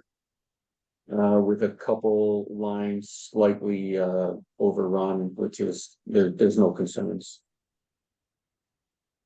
Any questions on this? Hopefully next year will be maybe a little more accurate as far as some publication expenses and whatnot, or we can figure out what happened this year so that we can more accurately reflect in our budget. You saying this is not accurate because all the bills haven't come in or No, something lags a month or two? It seems like we should be able to answer you, but Stephen, I don't think we have an answer. We do. Okay. It's sort of the way it is. It's a good point. Well, the goal is to come as close to the zero, right? And mine budgeting, right? So that you're not wasting money and you're not overspending money. You're not. And so if you have room in there to move a little bit, but I think it's better to be a little shy than a little. Right, and I just don't think it's all big, it's just not all been entered yet, so we're just a little behind. If you ended up, all the reports came through and you're $100 under, does that go to the next year? What does that money? It goes back to the general. Correct and corrupt. All right. Chicken. So, it's showing a little more than 10%, maybe it's 11% to do the math out, but. If we add in the other costs that we know should be in there, we're probably in that 8% range, I would Yeah, guess, no, we're doing 7%, great. which I think is a wonderfully crafted budget. If I might say so ourselves. Yeah, and we're using all the money very well. We're spending it properly, which is also good. You're giving that word all. Well, we really are. Right. Well, I We mean, try to you're using spend it all. as 'cause we you- need to, yeah. An accurate budget. I have to say, very thankful to only have to invoice the town once this coming month, because it's really hard to sort of separate, was I a zoning? That 15-minute enforcement clock officer? click, you're playing a lot of chess, clicking that 15-minute clock. Was I a planner? So your split personality is left split. Yeah, it's so hard. New commissioner membership recommendation and terms. I had put that as to be put on there because I wasn't at the last meeting and I was unclear as far as writing a letter to the Board of Selectmen asking for your change in Kathy's. It all has to go in order. So they just received Ruth's official resignation. So for their next meeting, I'll pen a letter to the Board of Selectmen asking them to do what We was talked about it. talked about the last meeting and approved. So by our next meeting, it will be official if the select board acts, if they agree with, With our these- appointment suggestions. Yeah. But Kathy, thank you so much for your willingness. We're excited to have you here. I'm excited to have you here. We have a Be real here. Music Mountain contingent. That's Oh, right. oh, Will you keep me abreast of when that changes? Because then I'll update the website. Will do. Thanks so much.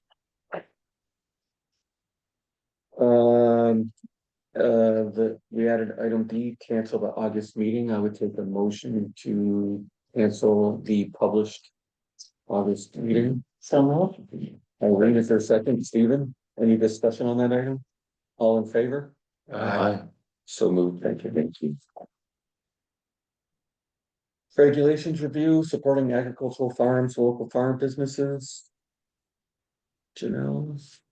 yes, so I'm really glad that the presenters were here this evening to give us guidance and looking at the draft. I immediately just struck through the last sentence. If you get to, I'm sorry, I did not page number these, that makes it tricky. If you get to the proposed amendments towards the end of this memo, it has the language under number 1, update current definition, and then you see agriculture. The very last sentence of that very long definition from the state says the terms agriculture and farming do not include the cultivation of cannabis. I'm striking through that.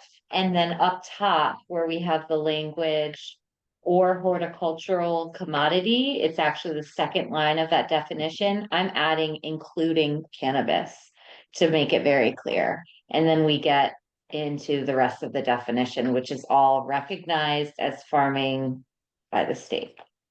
I think that's pretty Nonsense still. And then otherwise,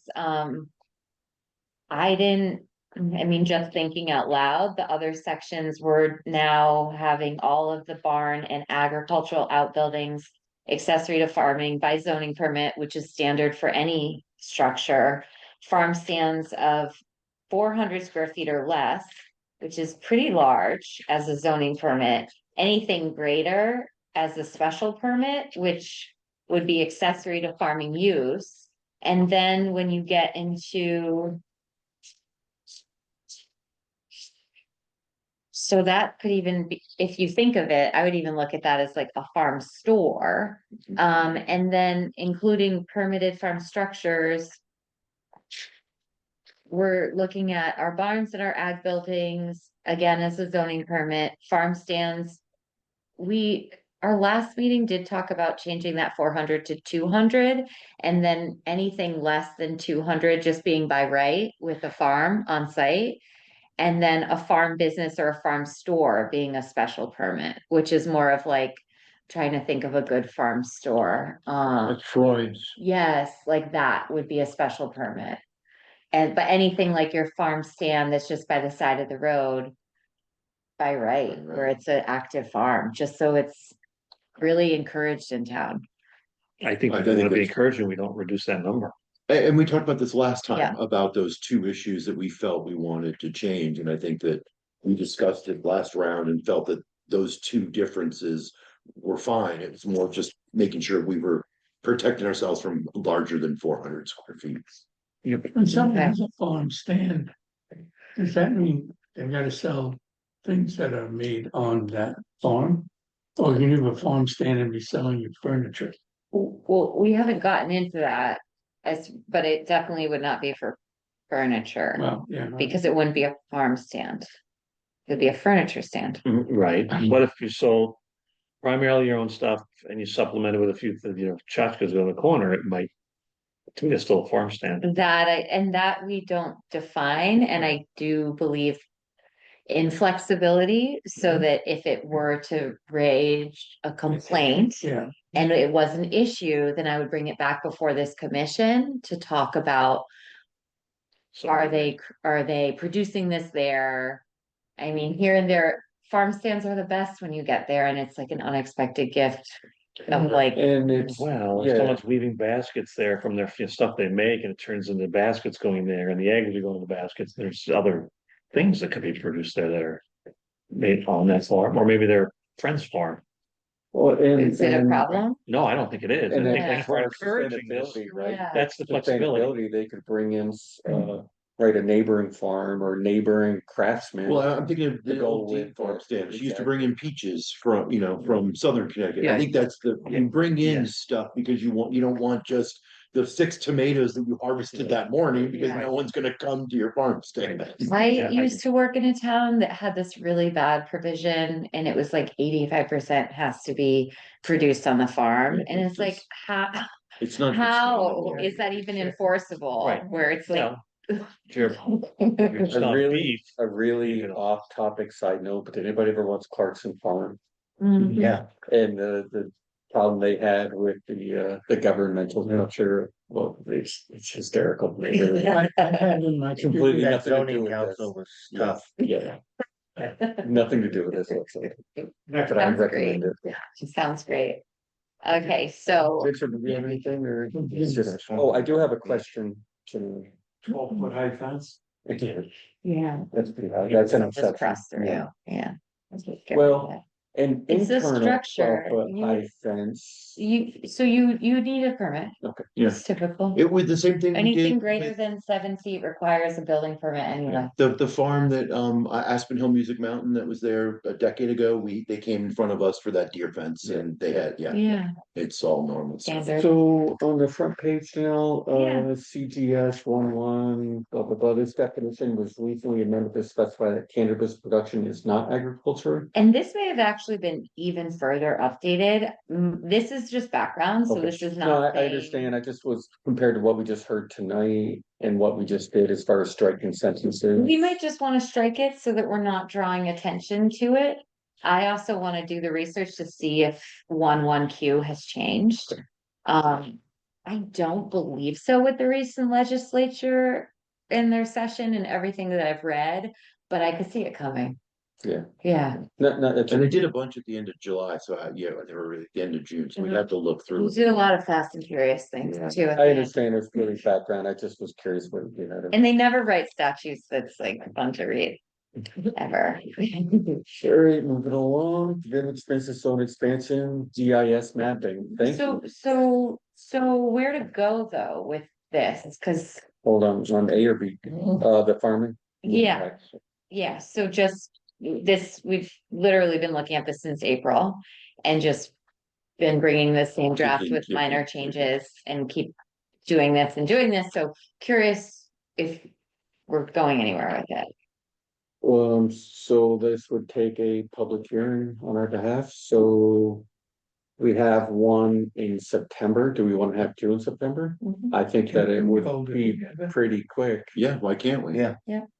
Both, I mean, a subdivision is a pretty quick presentation, so why can't we do 2 public hearings? at the same at the moment. same time. Yeah, do a 6 and a 6:15 or I just want whatever. to make sure everybody's okay with that. Yeah, I think it's important to get this done. Please. Absolutely. Please. Yeah. So do you need any other information for us? A motion, accept that. I make a motion to set a public hearing for our September meeting at 6:15. It could be at 6 with the other one. Oh, can we just say it at And 6 then with her? our Do they regular have to be meeting will announced just go separate? over. Sure. They could be announced together. Or do you rather them separate? I think we might need to have them separate. So public hearings have to be separate. So Okay. we So would have to, 6:15. so 6 and then like 6:15 Yeah. or immediately following our Yeah. 6 or whatever. We don't actually need to debate the timing. It's more of just the. It's more of just the date for, and the way that you're agendizing it, but I'll put it in the ad as 6:15, it sounds like. Okay. I second it. 17. Eileen, 18. second. Any further discussion? I'm just gonna say the following public hearings will take place commencing at 6 p.m. Done. Great, thank you. So moved. Okay. Second. Wait, Patty's gonna need some. Banter. I would be happy, so 2 public hearings will take place on September 25th, starting at 6 p.m. Thank you. Greg, I got a question. Going back to the trailer ordinances that was shot down at the town meeting, does that require a public hearing again? No, No, we. Just a town meeting. it just has to go to town meeting to be voted. We're just waiting. So you know, We're all set on our end. We've been set for, since January. We're ready to go. the new ordinances would take effect the minute all the other ones. The new regs would take a minute, the Rip 'em minute up. the ordinance get pulled, the regs go into effect. Putting online. Yes, Yeah, we're all set for it. ready to go. If there's a positive to go with, You won't even know it happened. I think a big reason it failed was because of lack of understanding. Very much so. So I don't know. or misrepresentation. How we could do that Information. collaboratively, Yeah. to make sure everybody understands what we don't go through that A divide. very clear email was written to all 3 members of the Board of Selectmen detailing every step of the process.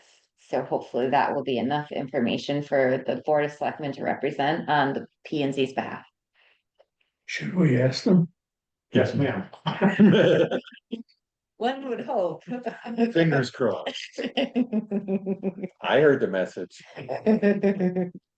Moving on.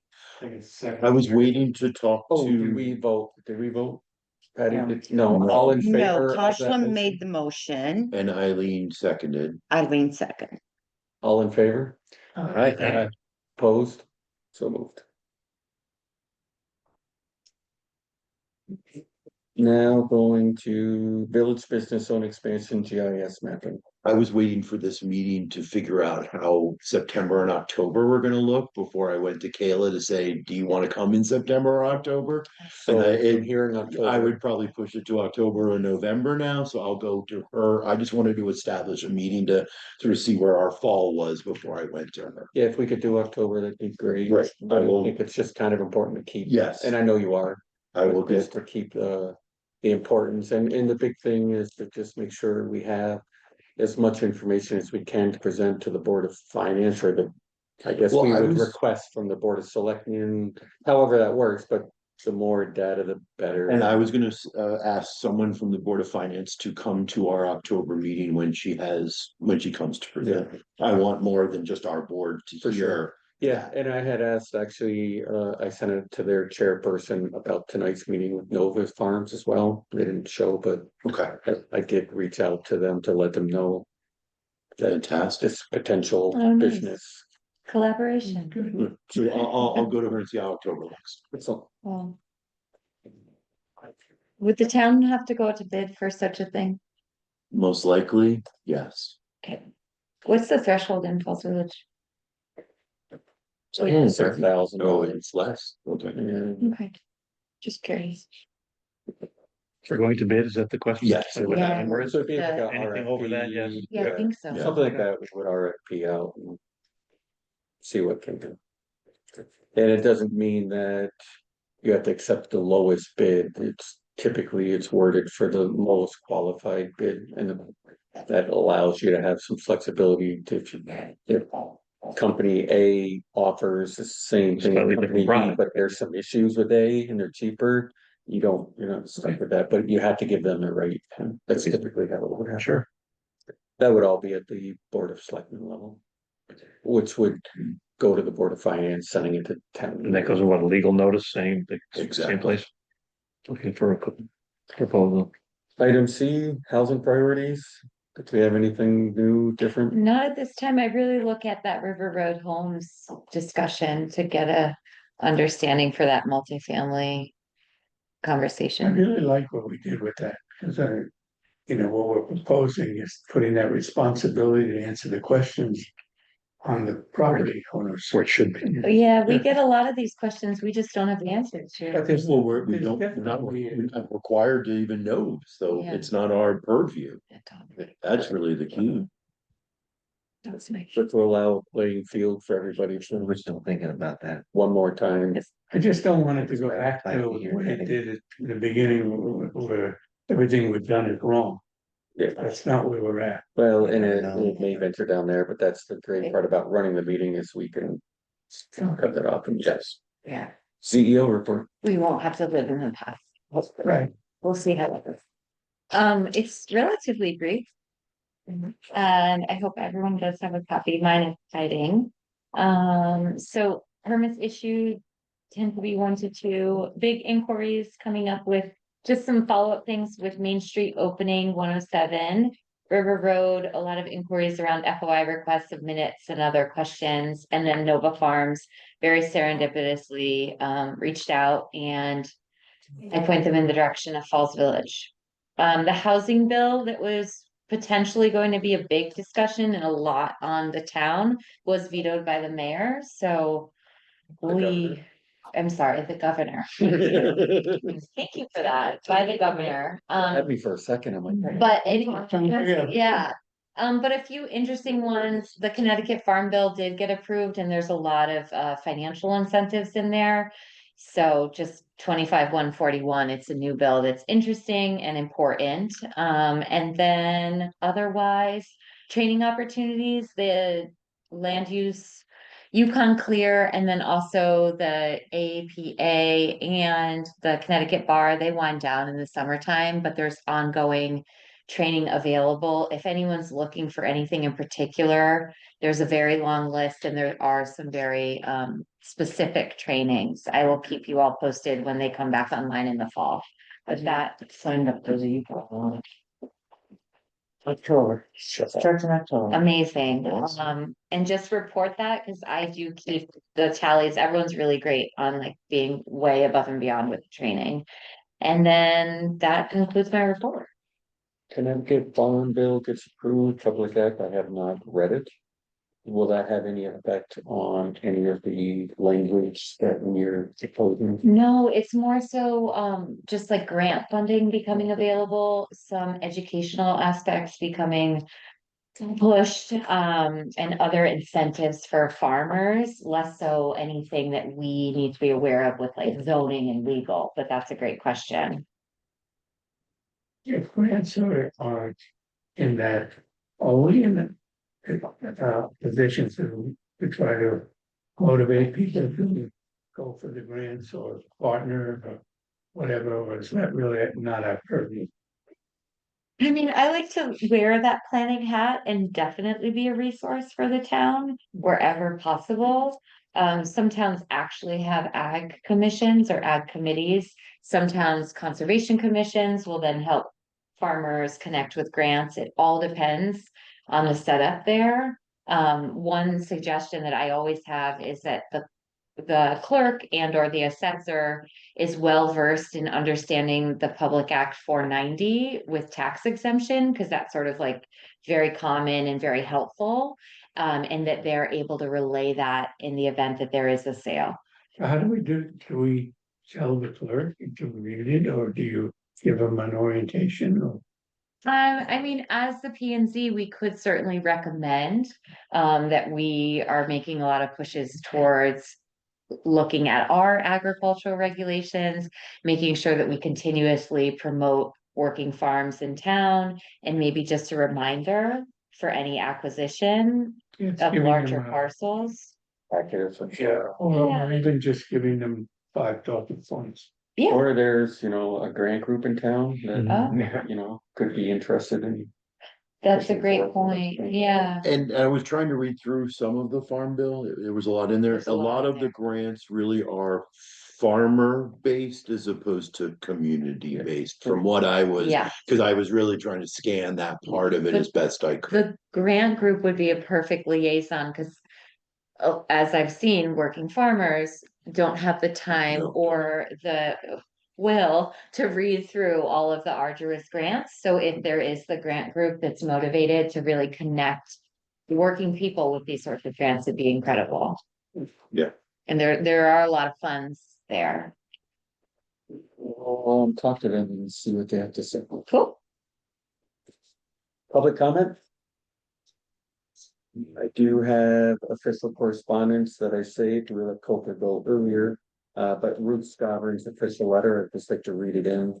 It's very nice, and obviously, decades, Ruth was part of the commission and tried to retire, and then somehow, the way the world works, became a full-time member again, so.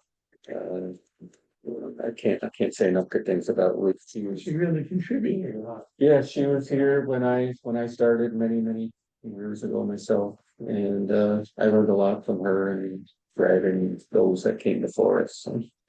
Dear Selectmen, it has been both an honor and privilege to serve on Falls Village's Planning and Zoning Commission for many years.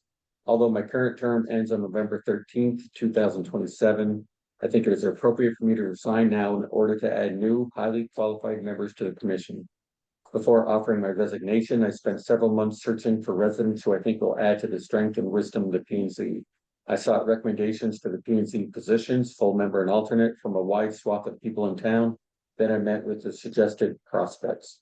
In my final analysis, I recommend to the commission members that they strongly consider Tim Metzger and Kathleen Clark to fulfill the open positions on the P&Z. Best, Ruth Scotland. I agree with her assessment. Anything further? So We're about 1 minute. Are we 1 minute? Oh, we're 1 minute early. Moved to 29. Wow. Steven, is there a second? Don't move. Second. Kim is seconded. All in favor of adjournment? Aye. Thank you, everybody. Thanks, Another great everyone. meeting. Happy summer, enjoy August. Thanks, Mark. Do you want the second step? Yeah, I do. Thanks, Mark. Thank you so much. Thanks for